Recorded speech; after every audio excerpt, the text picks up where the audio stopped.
Isso começou lá atrás, faz muito tempo. O escriba vem repicando no tema, avisando, prevenindo, criticando, apontando desvios e buscando providências.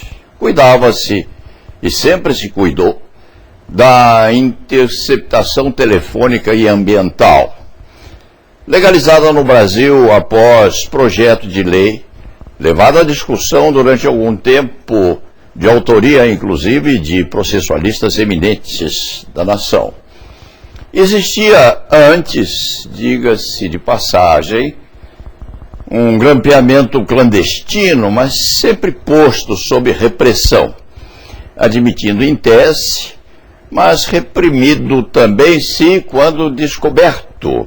Na verdade, o país, em muitas particularidades, imitava e imita os Estados Unidos da América do Norte, buscando no passado aqueles filmes em que o FBI, representado por detetive cujo nome parece era Eliot Ness, identificado por chapéu de feltro, sempre a lhe proteger a cabeça, lutava contra os mafiosos e criminosos em geral.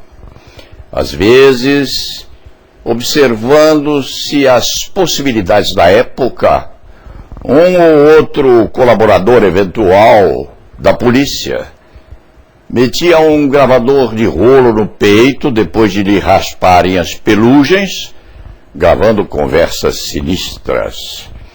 Os brasileiros se impressionaram com aquilo, a partir inclusive do Serviço Nacional de Informações. Quem era o chefe do SNI? Golbery. Daquele tempo à frente, houve evidente aperfeiçoamento, partindo-se para a interceptação telefônica e ambiental, agora estilizada pela utilização de dezenas de artifícios. Apresentou-se a um meio repressivo há poucos anos, um instrumental primitivamente produzido no sul do país, mais precisamente em Florianópolis, Santa Catarina, adquirido o know-how de um grupo representado na origem por um ex-funcionário público. Dizem as notícias que o sistema teria sido criado por técnicos gerados na Universidade Federal daquelas plagas, resultando litígio judicial acentuado, não se sabendo se ainda tramita. Pelo sim, pelo não, o Ministério Público de São Paulo adquiriu aquele método por meio de chamamento, convite ou licitação, não se sabe bem, ao qual só uma empresa atendeu. Justificativa razoável, aliás, pois havia requisitos técnicos não atingidos por outras instituições, também iniciantes, postas a funcionar no país. Era um receptáculo muito bom de dinheiros, diga-se de passagem. Afirme-se apenas por se cuidar de incidente curioso, que em outros estados da federação houve também propostas e aquisição de sistemas assemelhados. Havia uma competição nesse sistema ou nesse particular. Existia uma espécie de mercado. Na medida em que possíveis candidatos se omitiam, não apareciam, respeitavam a postura alheia. O Ministério Público do Estado de São Paulo se familiarizou com o aparato denominado Guardião, pondo-o a funcionar com bastante proficiência. Havendo época em que, valendo-se da ajuda prestada pela Polícia Militar, implantaram-se escutas permanentes, subsidiadas por cerca de 40 policiais militares, sediados ao que consta em Presidente Prudente. Não se sabe exatamente como aquilo funcionava. Em princípio, os espiões eletrônicos precisavam da coonestação, auxílio e intermediação das provedoras de telefonia, atuando em torno. Mas há alguns técnicos ou conhecedores, embora sem afirmativa expressa, porque não podem fazê-lo, dizendo que tal intermediação seria dispensável caso houvesse da parte dos implantadores disposição a trabalhos diretos. A utilização repetida de meios hábeis ao aperfeiçoamento de qualquer atividade humana estimula o ideário.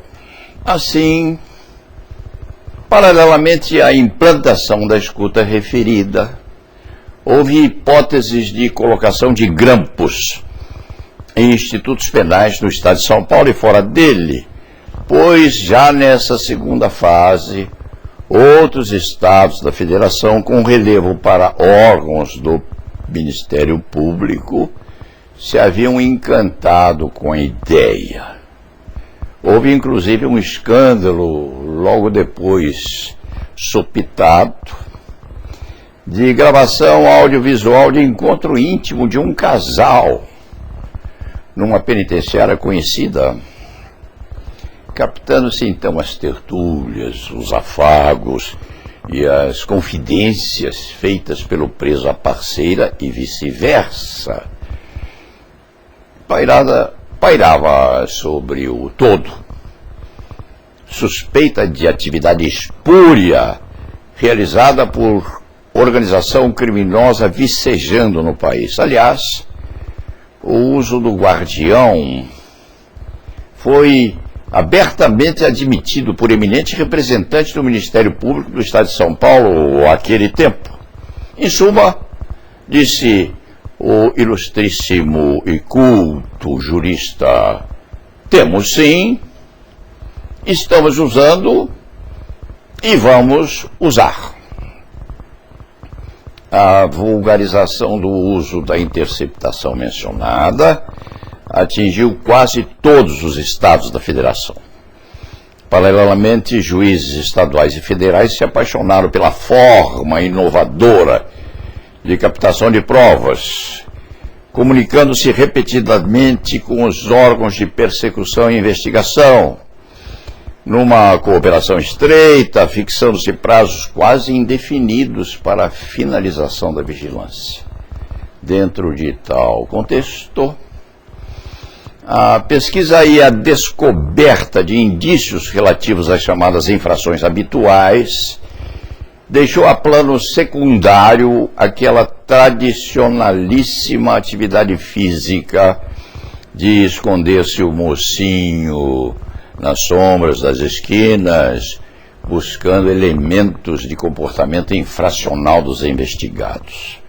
Bastava a utilização de fones de ouvido, ou quiçá nem mesmo destes, pois a arte da eletrônica permitia a gravação remota e captação posterior. Isto quando os técnicos tinham tempo ou vontade para a instrumentalização de vozes ou imagens. No meio daquilo tudo, surgiu a chamada videoconferência, ainda em experimentação, hoje produzida em manquitolagem, pois repetidamente as tentativas não dão certo, havendo uma teimosa implantação meia-boca, gerando-se às vezes episódios estranhos, porque os partícipes acham que as traquitanas foram desligadas, libertando-se então de maiores formalizações. É aí que as coisas começam, porque as partes, ao fim, são conduzidas à perplexidade. Os personagens acham que aquilo já terminou, mas aquele grau de descontração é ainda vertente na gravação. E aquilo que não pode ser cortado é realmente levado a corte. Mormente se houver impugnação de um ou outro interveniente.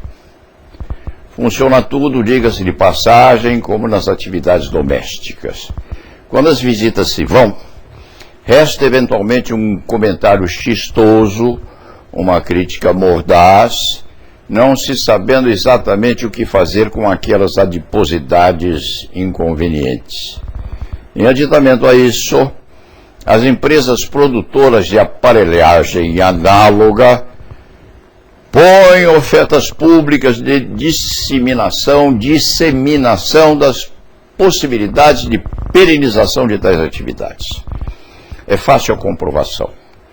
A própria internet, seguidamente, tem ofertas de relógios ou canetas adequados ao espiolhamento da privacidade alheia, a preços muito recomendadores, preços módicos, diga-se de passagem, tornando-se risível, então, a recomendação posta em alguns grupamentos de executivos no sentido de deixarem os partícipes fora os celulares,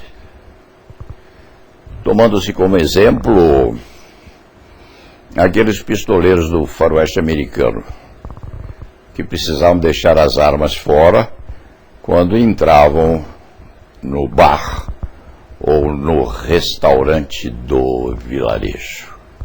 Assim, o menino que gravou uma conversa com o senador Delcídio, votado este a desconfiança hoje dos companheiros do Senado,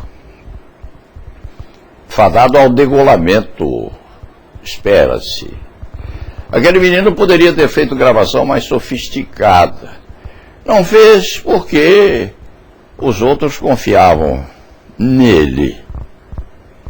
Confiança esta que não se implanta nem mesmo no presidente cultíssimo Lewandowski da Suprema Corte, pois, enquanto falava o presidente com o Procurador-Geral da República, Dr. Janot, durante uma sessão, protegia a boca com a mão, à moda de técnico de futebol, desconfiado de que alguém pudesse estar a fazer uma leitura labial.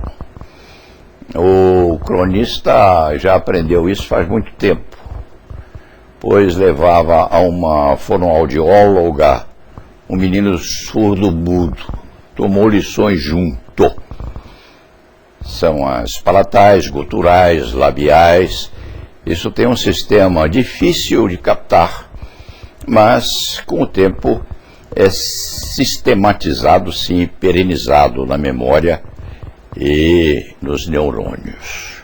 Aliás, certa vez, durante uma sustentação oral, um desembargador mal-humorado fez referência ruim quanto ao advogado, disse: isto é besteira. Besteira é fácil de captar. Evidentemente, o vetusto juiz não se pôs bem para o advogado. Era preciso ripostar imediatamente. Cuida-se. Perceba-se de variação sobre o mesmo tema. É sempre a espionagem, caracterizada como a captação de atividades humanas postas em sigilo parcial ou total. Há, é claro, restrições múltiplas à publicidade. São as intimidades da produção de máquinas especiais, os compassos de música em elaboração, etc. As fórmulas dos soros destinados à cura ou vacinação contra moléstias contraídas pela picada de mosquitos e muitas outras especificações. Aquilo vale muito dinheiro. Pense-se na pílula contra o câncer, constando ter sido levada a patenteamento nos órgãos competentes.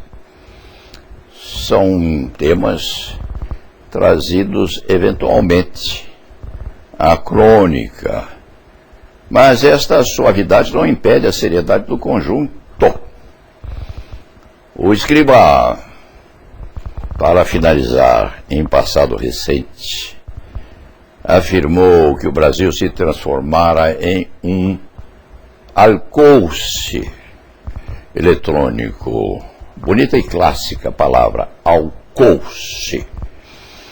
Procurem-se os dicionários de sinônimos, com breve passagem por aquele prefaciado por Chico Buarque.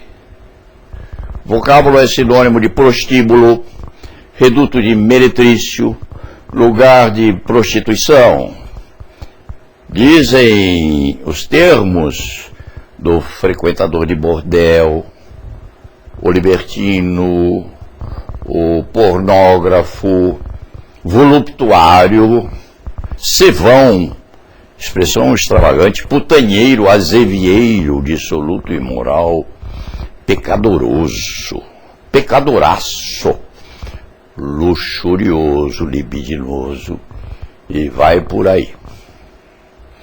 A interceptação, nesse aspecto genérico, não se particularize, é tudo isso. E mais alguma coisa. Porque devassa aquilo que o ser humano tem de mais secreto, de íntimo, de pundonoroso, de restrito, ligando seus mistérios aos comportamentos concretizados em descrição. Dir-se-á que os bons propósitos do espia, do espião, do captador, do espiolhador, acompanhados da pretensão a localizar crimes consumados ou apenas tentados, constituiriam tais condutas atividade nobilitadora. Em outros termos, produz o mal para a obtenção do bem, misturando-se a espionagem nos constrangimentos e escrúpulos do agente ou do espiolhador. O ser humano só trabalha sobre metáforas. Veio à memória do escriba a imagem de um filme em preto e branco passando episódios da ditadura. Havia um dentista colhido no meio da burguesia que se dispusera a obter segredos dos opositores torturados. Ele furava os dentes dos infelizes com broca, sem anestésicos, mas chorava, e chorava muito, junto com as vítimas. Todos, o torturado e o torturador, urravam, um de dor e outro de pudor. Mas, apesar da justificativa grotesca que vinha em seguida, os nervos dos molares expostos eram perfurados. O torturador chorava, chorava e chorava, e assim era justificado. Vem de todo o mundo, e vem tudo no mundo concreto. Quando se pensa no acidente de percurso divulgado ontem, 16 de março de 2016, constando ter havido a divulgação de conversa telefônica de Luiz Inácio Lula da Silva, ex-presidente da República, e Dilma Rousseff, ocupando o trono presidencial. A moça travava curto diálogo com o metalúrgico, dizendo-lhe estar remetendo um papel contendo dizeres não especificados na conversa, mas sugerindo que o interlocutor o usasse em caso de necessidade. Perceba-se, de um lado a presidente da nação, do outro alguém certamente posto sob investigação e grampeado pela Polícia Federal. Aquilo seria uma rotina de trabalho, não estivesse na outra ponta a primeira mandatária da nação.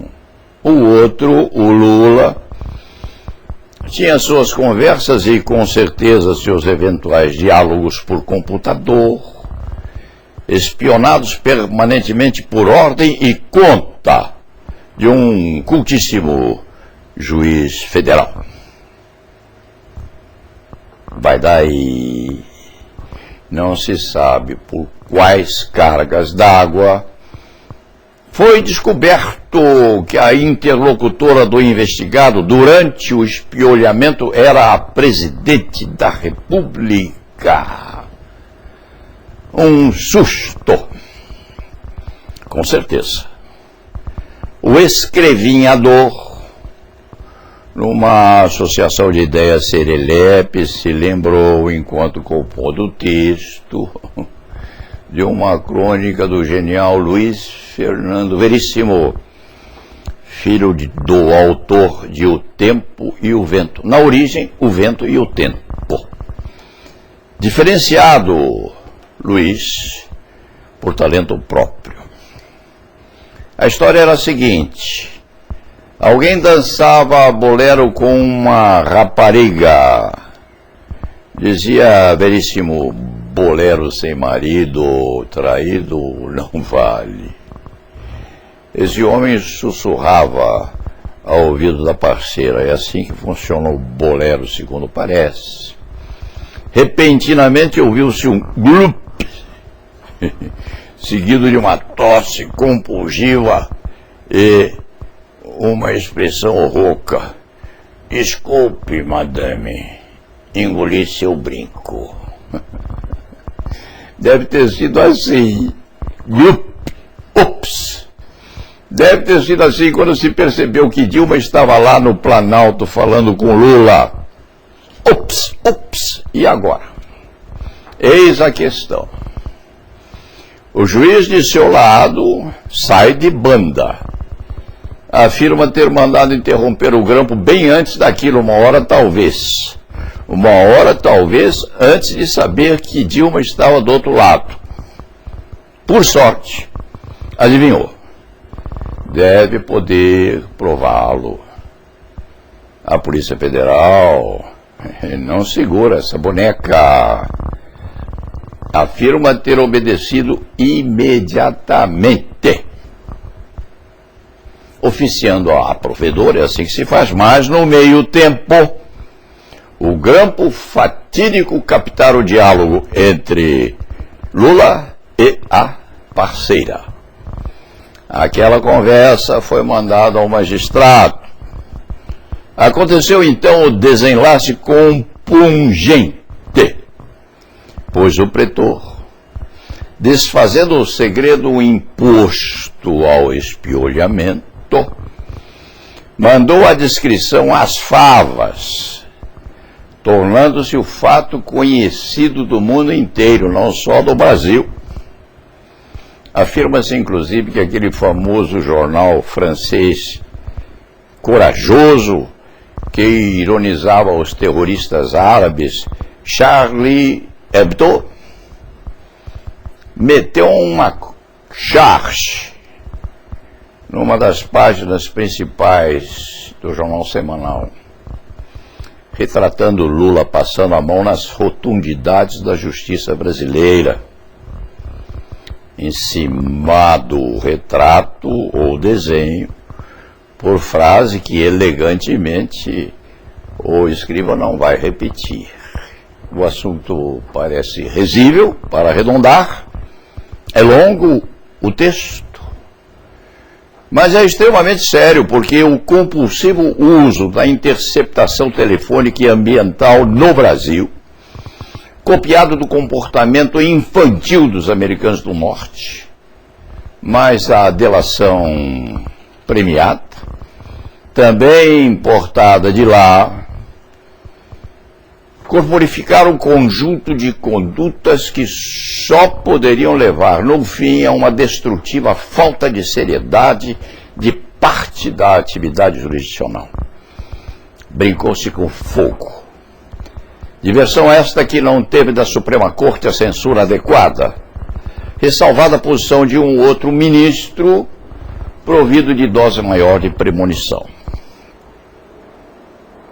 Chegou-se à solerte afirmativa de que a captação do diálogo entre advogado e cliente seria legítima, porque se o causídico era protegido pelo segredo profissional, o interlocutor não o seria. Podia-se, portanto, grampear o parceiro, estendendo ao advogado a quebra de segredo do cliente.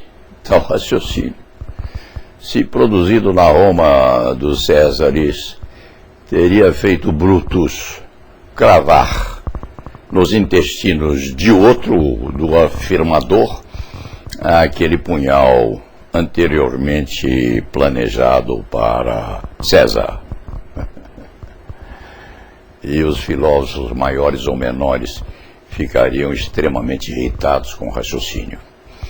O conteúdo do diálogo entre a Presidente da República e o novo ministro, segundo se pensa, é o novo ministro, não é importante porque tal prova ou indício é absolutamente ilegal, não resultando, aliás, em comprometimento delinquencial.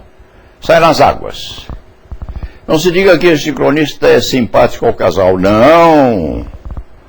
Repita-se Chico Buarque, procurando bem, todo mundo tem pereba.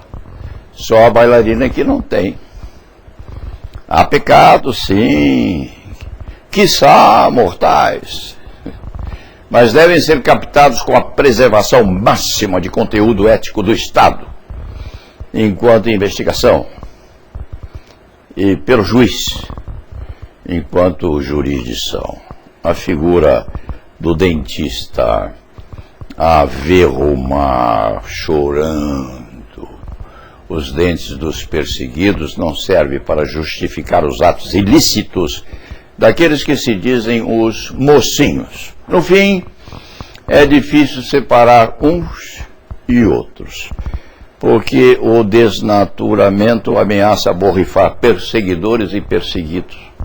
Há no grampeamento da conversa da Presidente com o ministro, segundo se diz, é o ministro, o vazio que se poderia denominar buraco negro. As explicações vão e vêm, como no ping-pong. Ver-se aonde ou na mão de quem o jogo vai parar. Encerrando, o todo, globalmente examinado, é muito feio. E tenho dito.